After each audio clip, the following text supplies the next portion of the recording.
Sementara itu, Kementerian Pendidikan, Kebudayaan, Riset, dan Teknologi Kemendikbudristek kembali memberikan bantuan kuota belajar. Ada dua hal yang dibatasi untuk bantuan kuota ini, yaitu akses ke beberapa media sosial, game, aplikasi video, serta situs-situs yang tidak berkaitan dengan kegiatan belajar mengajar. Bantuan tersebut segera disalurkan pada September, Oktober, dan November 2021.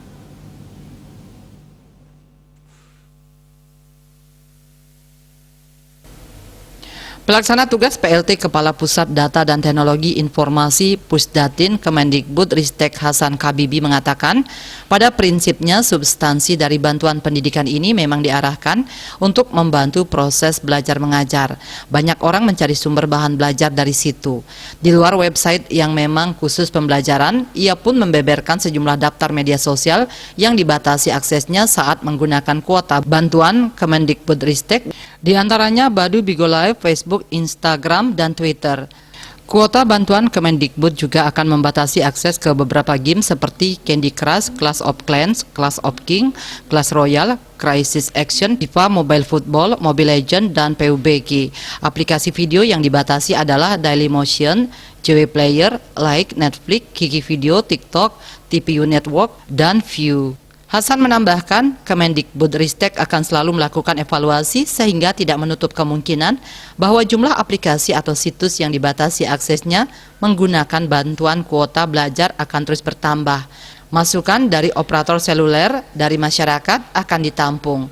Nanti pihaknya akan berkoordinasi dengan operator seluler atau Kominfo untuk membatasi game atau situs tertentu. Saat ini patokannya adalah situs yang memang selama ini diblokir Kominfo.